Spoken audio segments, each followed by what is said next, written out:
briefing on N-body simulations of cluster and galactic dynamics. I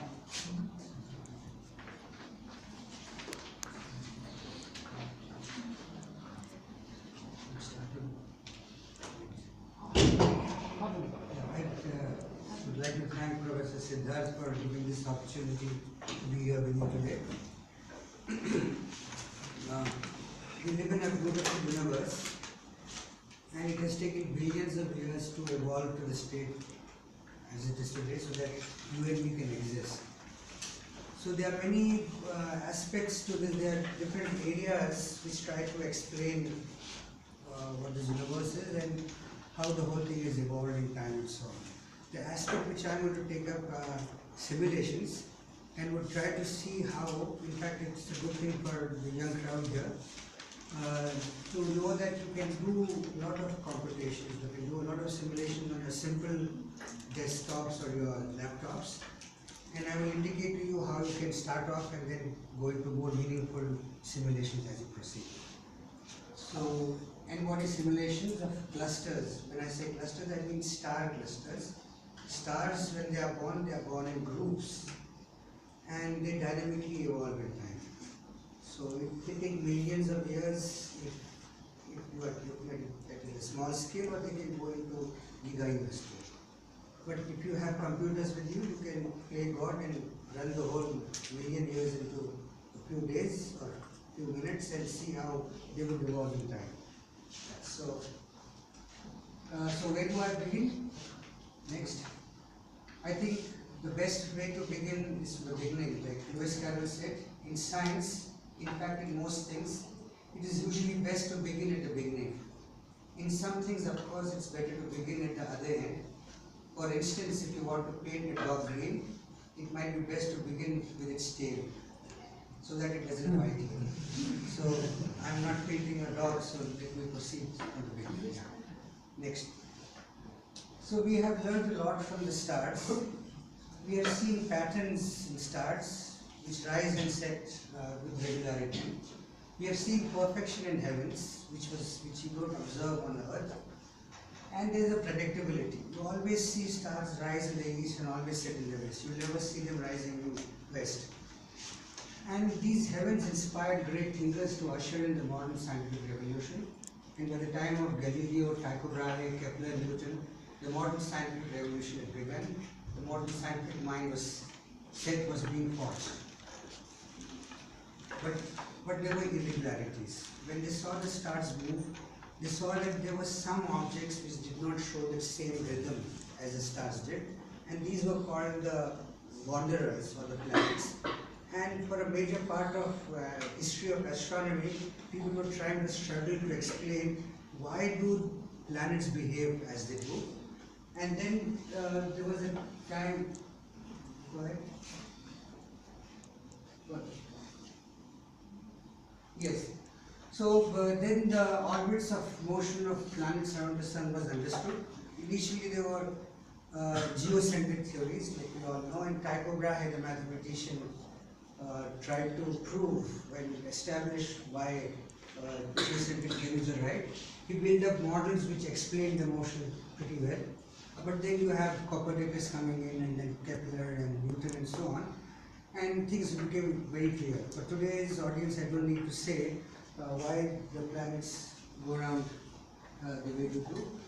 But one question which troubled the astronomers was, next, is the solar system stable? So we realize that the sun is at the center and the planets go around the sun in elliptical orbits. But the question was, will the Earth at some day move towards the sun, which could be a catastrophic thing, or slightly drift away, or can moon someday fall on Earth, and so on and so forth. So trying to rephrase the same thing, you have sun and you have 8 planets, and many of them have satellites around. So you can treat it as a mathematical problem, which is called the N-body problem. So the N-body problem is the study of motion of N mass points moving under the mutual gravitational attraction. It's not a difficult thing to write the equations of motion. Here it is. So we just invoke Newton's second law of motion.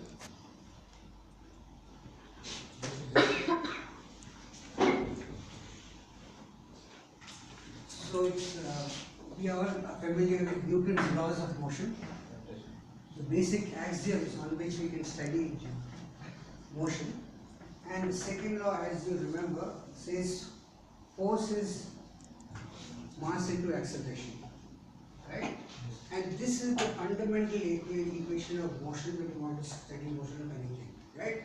So what you have is mass into acceleration is equal to the force. So in case you have two bodies, if you have mass m1 and mass m2, you can calculate the force between them, which is product of the masses and inversely proportional to the square of the distances. So I just need to put this minus, and this g is the constant of proportionality, and you in vector notation this comes out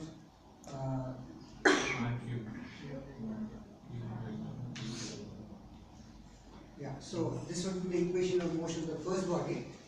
And if I want to find the equation of motion of the second body, I write m2 r2, and this becomes r21, and that is it. And if we are doing it for n bodies, using a better notation, the whole thing goes as simple as that. You just take the sum of all the possible motion. So in case you have three bodies, then you have to add one more thing, minus g. In this case, I am writing m2, so m2 m3 by r13 r13, and so on. So if you have n such bodies, then you can write all those n minus 1 terms, and there it is. So writing these equations of motion is not at all difficult, but problem comes when you try to solve them. Next one. The simplest of this n-body problem is the three-body problem, where you just take three masses, like you say Sun, Earth and Moon. And if you write the equations of motion, right there we have. But solving this is a formidable thing, right? It has been established in 1857 by Poincare and Bruns that there is no complete closed form solution for a three-body problem. This is the first stage where the problem becomes a bit difficult and it leads into chaos and other things. So what we can do is we can find certain particular solutions. If you have certain conditions, under certain conditions you can solve these equations. And in general, you cannot find. They have shown the impossibility of finding a general solution to a three-body problem, right? So you have particular solutions, you can enumerate solutions and so on. And next, so when the whole thing becomes, yeah, next please. So this three-body problem is a mathematically well posed, because you can write down the equations of motion very well, very beautifully. It's very easy to get these equations of motion. Here they are, and what we had to do is just change n to 3 and everything was right there. Next. But this is a formidable problem, and it has played a central role in celestial mechanics for over 400 years. This is an interesting problem because it has many applications. It has been at the heart of the lunar theories. It has, to understand and to put artificial satellites, we have to understand this problem well, and to have impact orbits. If you want to send a probe to the moon, or you want to land something on Mars or so on, you do that. So two-body problem has solutions. Three-body problem has no general closed form solutions, and you can find particular solutions, you can find numerical solutions, right? So here are some examples of solutions which we can generate. You can find many periodic solutions for this three-body system, and you can see all kinds of different orbits where the three bodies can move in the same area in the finite space, but not collide into each other or run away from each other, right? So in fact, Poincare had established that there are infinitely many periodic solutions and infinitely many non-periodic solutions, and initial conditions, if they change slightly, a stable system can become unstable and vice versa, right? So applications of the n-body problem, we can study dynamics of solar systems, we can study the dynamics and evolution of star clusters, open clusters or globular clusters, study dynamics of galaxies and interactions, we can study dynamics of galaxies themselves, and we can even go into studying the large scale formation of the early universal. The approach, the simplest one is this leapfrog algorithm. It's called the leapfrog algorithm. You have initial velocity, and you have initial position and initial velocity, and you take a time step with which you calculate the next position. Right? This is done for x, y, and z on 3 coordinates, and then you keep updating the velocities by using, this is your initial velocity, and you have Fi by 1 by m, which gives the acceleration, to delta t, which gives the next one, and you continuously do that, and you keep computing the new position, the new velocities, right? And you can exploit computers to do this because they are very good at doing mundane and repetitive problems. So you just have to write an algorithm, put it into a system, put it into a loop, and it keeps calculating that. But creating these n-body simulations is an art by itself. It has a lot of creativity, it has a lot of originality, and simplicity and beauty. To illustrate to you what I mean by this, what I mean is, if you go by this leapfrog algorithm, that if you increase the number of particles, if you go from 3 to 4 or 4 to million, right? When you are dealing with galaxies, you have billions of particles in that. Your time of computation goes by n squared. Computation time is tremendous. But if you use techniques, you can do it in much better way, right? So what can we do? One thing which is very often used is they use multiple time steps. You think when you are calculating positions, if you have, say, many particles, and if one particle is moved by a small amount, you have to recalculate what the force on it is due to all the other particles, right? So Arseth, one of the pioneers of n-body simulations, he's the grandfather of simulations, he said that for objects which are close to it, you should take shorter time steps. You keep calculating with smaller keys, but particles which are very far, you do it at longer time steps. Because even if this particle is moved by a major amount, the effect would not be much. But for particles which are very close by, a small displacement would create whatever difference. Secondly, what you can do is you can do it for a certain number of time steps, then you can use interpolation and fit in the mid-values, right? You must have learned techniques of interpolation. Suppose you have two sets of data, you have x and y, you have x0, y0, x1, y1, and so on, x and yn. You can always find a polynomial which goes through this data and use that polynomial to find out intermediate values, right? So this is another neat way of doing it, and you can reduce your computation time tremendously, right? Apart from that, there are some more which we'll be discussing.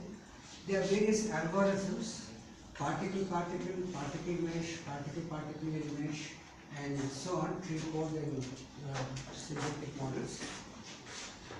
So, coming to the naive particle-particle method, you accumulate forces by finding the forces at IJ for each particle. You integrate the equation, which I had described in the leapfrog algorithm, and you keep updating the time counter and you keep repeating it. And I had mentioned that here the time goes up by n squared now, right? This is an inefficient way of doing it, and especially when your bodies go up tremendously high, then it becomes very difficult. You require large amounts of memory, teraflops of memory to do a computation for 10 to the power 5 particles. Next. So for that there are two ways of compacting it. One is people have come up with special machines which are called grave computers. Gravitational piping. It has multiple processors, and the hardware itself takes care of certain computations, right? So these are specially designed computers, and Makino Hut, yeah, this is Makino Hut, this is Arseth. They have created these special computers which are specifically used for n-body simulations. They have been designed, the architecture itself is only to do this, right? And one of such machines is in Indian Institute of Sciences, Bangalore, IIA Bangalore, right? So what we have been doing here is we make simpler models and run them on our smaller systems, we have smaller clusters, and then when you have to run it with many more particles, we go and collaborate with somebody there and it can be run. So these are very efficient machines because the hardware itself takes care of computing the post component. Next one. So then we have this particle mesh system. And here we use discrete Fourier transforms to solve the partial differential equations, and the time required for that, it goes by m log n, right? Coming further, I'll come to the, right, so there are many such, yeah. We'll come to this one, since I have used this a lot, and this would tell us essentially what is being done in the particle mesh and so on. So what is done here is, if you have an n-body system, you make a cube in which all these particles are sitting inside this, and then you bisect the cube. You bisect it, and it breaks up into many cubes. You see whether a cube has a single particle in it or there are many particles in it. If it has a single particle, then you leave that cube. If there is more than one, then you bisect this again. You bisect it again, and it goes on. It goes on till finally each cube has a single particle in it, right? And then you define a parameter by 1 by theta. So if you are looking at this particle, and if a certain cube is subtending a very small angle, then we don't consider the force component from each individual particles which are sitting inside this cube. Rather, we take the center of mass of that, put the cumulative mass of all the particles inside that cell, and just calculate what the force it is creating, right? So, but for those which are very close by, which do not meet this criteria, then you have to compute specifically for each and every particle, right? So this reduces your time step tremendously. So your computation time goes by n log n, right? Which is a big improvement over n square, right? So you, even with a simpler machine, you can push up the number of particles and you can do good computation, but just by using a good algorithm, right?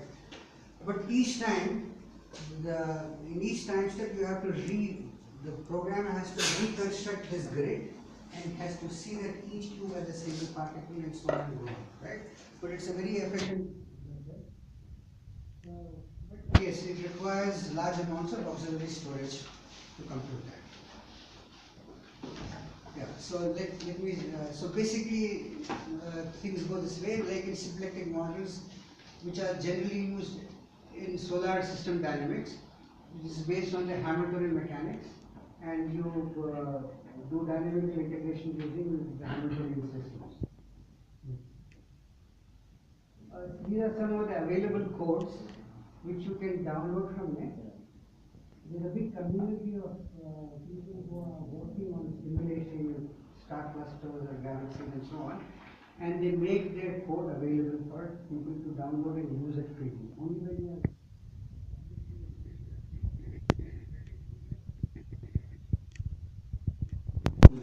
so there is one called NEMO. It's a stellar dynamical toolbox. I think NEMO is an acronym, but not everyone must observe NEMO. Right? Nothing to do with that NEMO. So not everybody should observe. Everybody should observe. She would say everybody should observe, and I think n-body C, we have parallel code for that.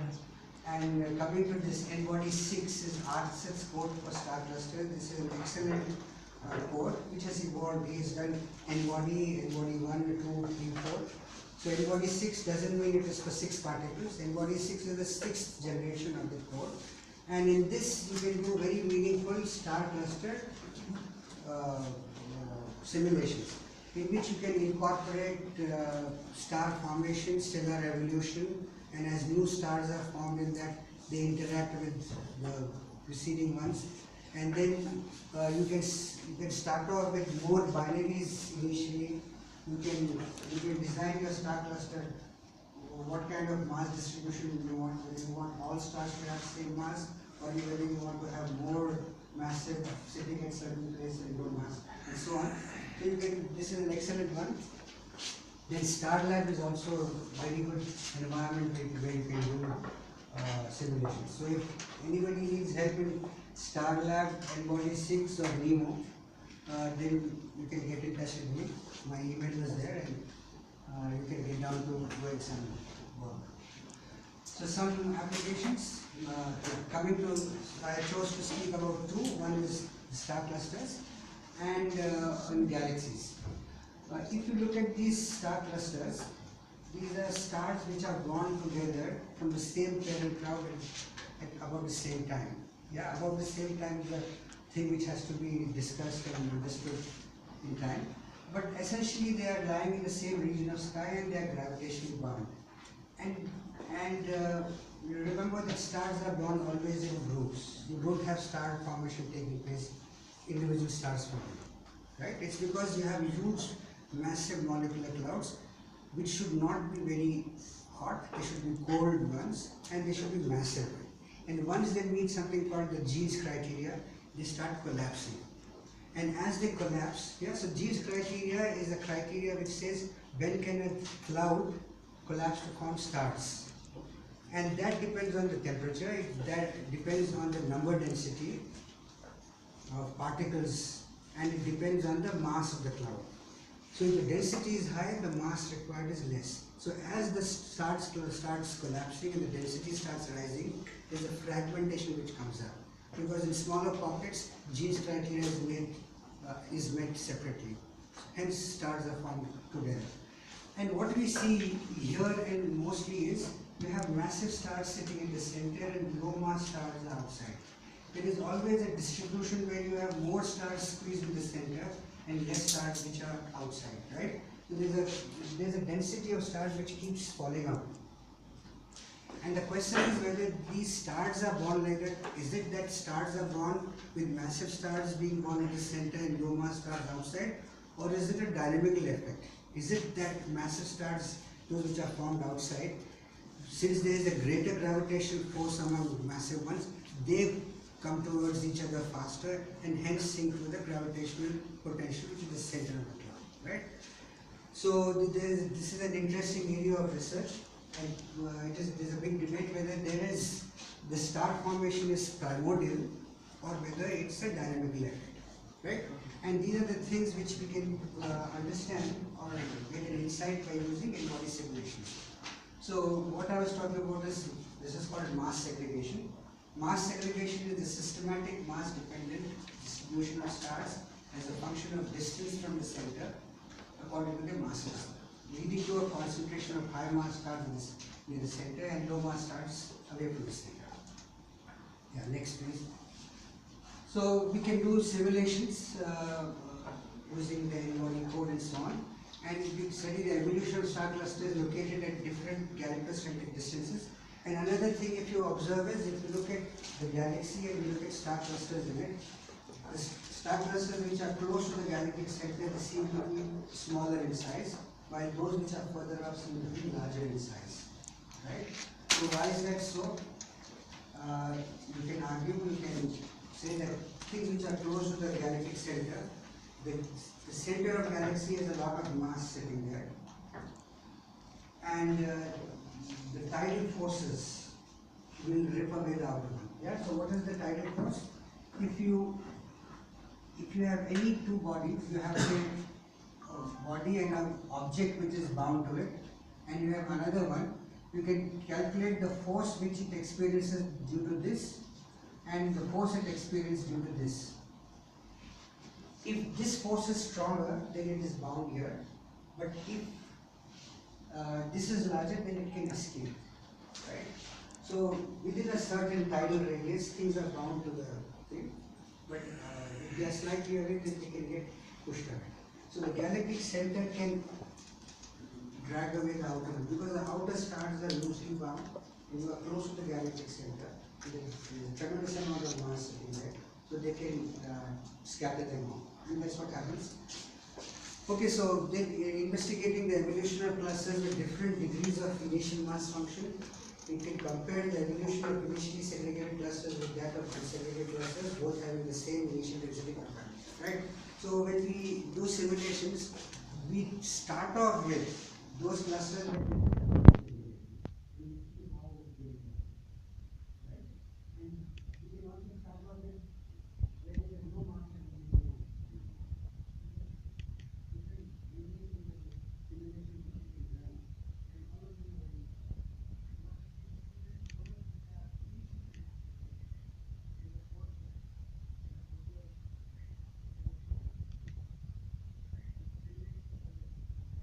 and you can mash it out with observations. So just a few minutes. Yes. You can Yeah. Okay, so yes, so we have done simulations with clusters at different galactocentric distances and with different amounts of mass segregations and different amounts of binary stars to start off with. And it has been shown that if there are binaries initially, then mass segregation becomes much faster. The time of relaxation of the force will become much more faster than so on. Okay, so coming to galaxies. Yeah, let's go. We have primary binaries, which thing is those which are initially segregated, they become segregated much faster and so on. Next, please. Coming to galaxies, we know that we live in a world where there are all kinds of galaxies. This is a mosaic of galaxies, blue ones, reddish ones, elliptical ones, ones with spiral arms and so on. And pardon me? Yeah, this is a spherical. So come next one. I didn't know. I thought that every galactics have this Different shapes in. elliptic and No. So next one, yeah. This is a famous Hubble's this is slaves. spiral arms.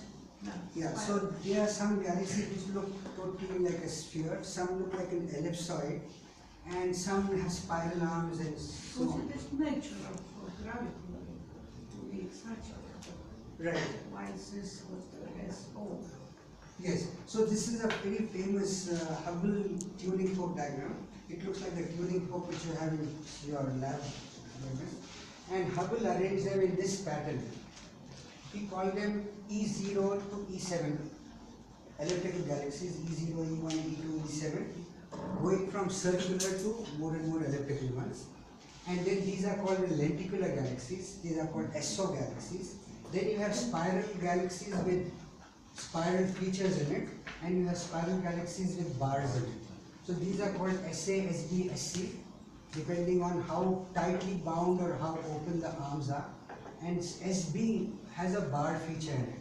So SBA, SBB, and SBC, they show that the bar becomes more and more prominent, the arms become more and more open. And people had thought that this is also the evolutionary scheme. People thought that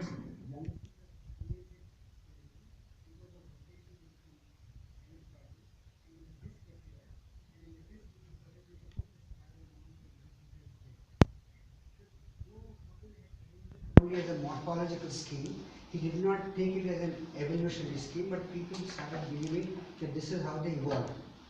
But this is not true. Come further. Yeah. Let's go on. We don't have time, so right.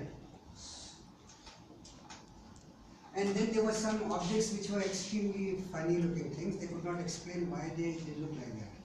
And for a long time these things were not understood.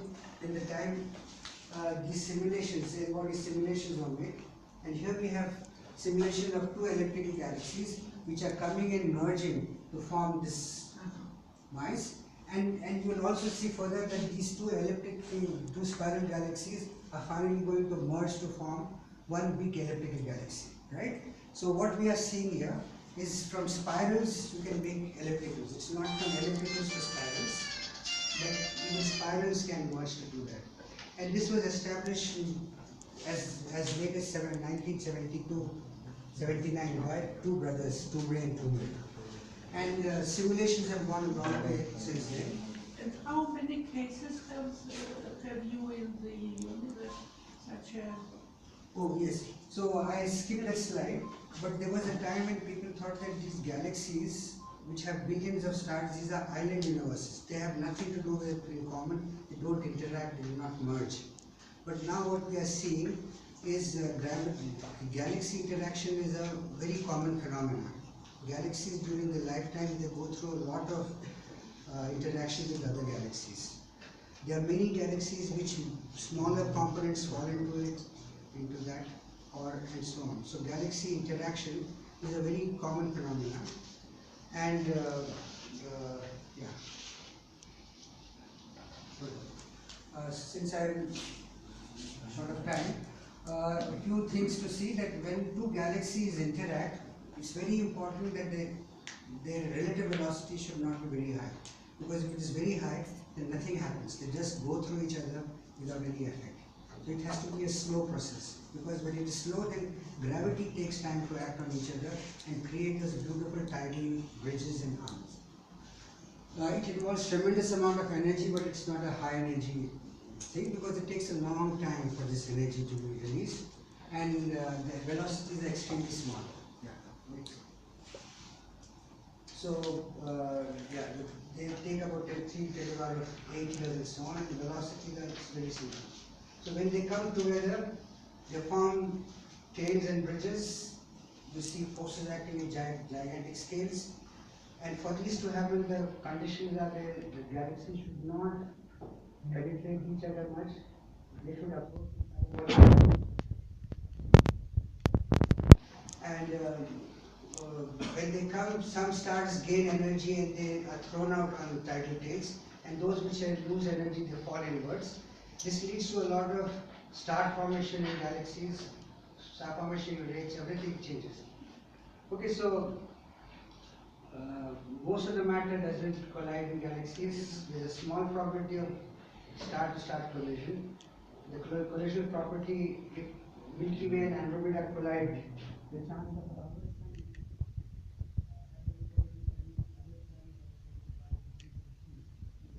small.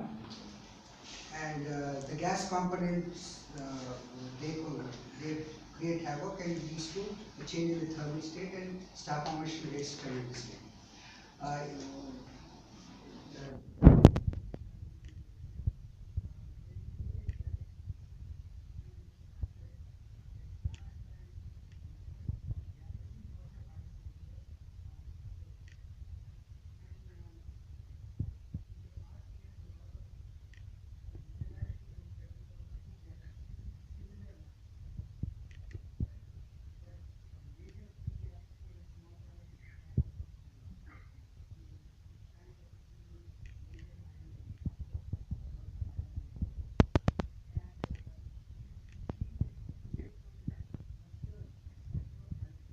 As you go from the central region to the outside, there is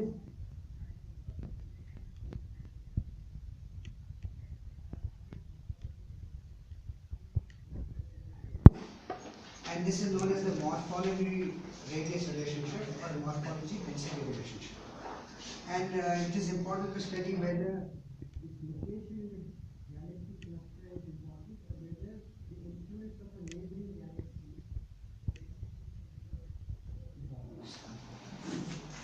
Right, so to conclude, I would say that both gravitation, so what has been seen through gravitation simulations is both gravitational field and the hydrodynamic aspect are very important in overall effects which come through. And it's necessary to perform more realistic simulations for both stellar clusters and these things where we have to incorporate not just the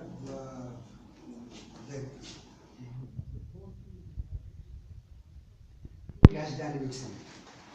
Right? So this I will thank you.